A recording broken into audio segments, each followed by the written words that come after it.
ആ അങ്ങനെ ഈ മാസത്തിൻ്റെ 4ാമത്തെ ഇൻ്റർവ്യൂവിന് പോകും. അത് അങ്ങ് കൊല്ലത്തേക്ക് ഏതോ ഒരു സ്കൂളിൽ അറ്റൻഡർ ഇൻ്റർവ്യൂക്ക് ഇപ്പോൾ മറ്റേ ഈ കൊല്ലം എന്നൊക്കെ പറഞ്ഞത് എൻ്റെ വീടിൻ്റെ അടുത്തുള്ള ഒരു സ്ഥലം പോലെയാണ് ഞാനിപ്പോൾ പോയി വന്നത്. ആദ്യം എറണാകുളം ജില്ലയിലുള്ള പ്ലാന്റേഷൻ അവിടെ പോയി. ഞാൻ വെച്ചെടുത്തല്ലേ പോയിട്ട് വരാം. ഈ അവിടെ നിന്ന് വണ്ടിയിലൊരു മാങ്ങാണ്ടിയില്ല. അത് കഴിഞ്ഞ് തൃശ്ശൂർ ഗുരുവായൂർ പിടിച്ചു. ഗുരുവായൂരെന്ന് പറയാൻ പറ്റൂല. ഏത് സ്ഥലത്തിൻ്റെ പേരക്കടി വിടുക, അതുകൂടെ അതാണ് നമ്മുടെ കാര്യം. ഇപ്പം ഞാൻ കൊല്ലത്താണ് പോകണം. പക്ഷെ കൊല്ലത്തല്ല, ഇത് വേറെ എവിടെയാണ്. കൊല്ലത്ത് തന്നെ ഇച്ചിരി ഉള്ളേരി അവിടെ എവിടെയൊക്കെ സ്ഥലത്തിൻ്റെ പേര് ഞാൻ വായിച്ചില്ല. ആ സ്കൂൾ ഗൂഗിളിൽ സെർച്ച് ചെയ്ത് നോക്കി എവിടെയാണെന്ന് കണ്ടുപിടിച്ച് തിരുവല്ല ട്രിപ്പ് വന്നിട്ട് ഞാൻ ആദ്യമായിട്ടാണ് ഈ സമയത്ത് ഇവിടെ വന്നത്. എടപ്പള്ളി ഏതൊരു സ്ഥലം മെട്രോ അതിന് മുന്നുണ്ട്. അങ്ങനെ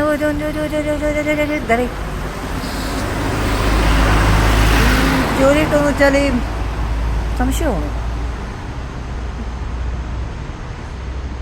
കാരണം ഓൾറെഡി അവന്മാർ ആരെങ്കിലുമൊക്കെ എടുത്തു വെച്ചിട്ടുണ്ടാവും.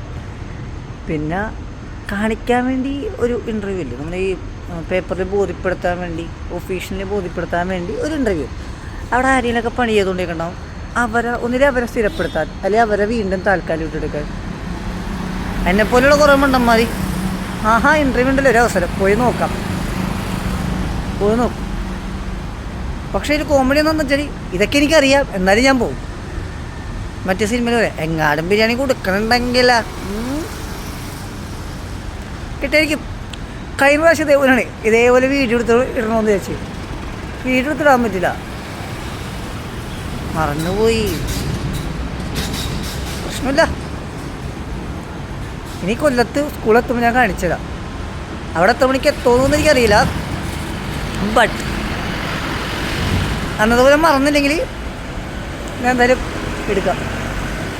പിന്നെ ആദ്യത്തെ ഇൻ്റർവ്യൂവിന് പോയത് നൈസായിരുന്നു. കാരണം ഞാൻ അത്ര റാങ്കൊന്നും വിചാരിച്ചില്ല. അവർ ഒഫീഷ്യലായിട്ടൊരു അവരിൽ എനിക്ക് ഇഷ്ടപ്പെട്ടൊരു കാര്യം എന്ന് വെച്ചാൽ അവർ എല്ലാ കാര്യങ്ങളും ഇപ്പോൾ ആരെങ്കിലും എടുത്തു വെച്ചിട്ടുണ്ടെങ്കിൽ പോലും ഒരു റാങ്കും മറ്റേ ബാക്കിയുള്ള കാര്യങ്ങളും നമുക്ക് എത്ര മാർക്കാണ് കിട്ടിയ ആ ഒരു സാധനമൊക്കെ ഒരു സൈറ്റിലാക്കി അവർ അപ്ലോഡ് ചെയ്ത് വെച്ചിട്ടുണ്ട്.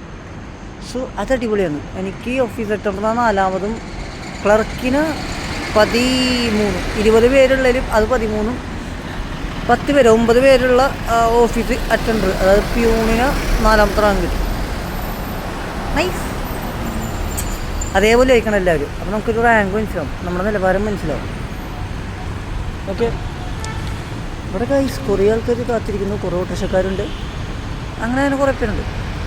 ഒരു പട്ടിയുണ്ട് കാണിച്ചു,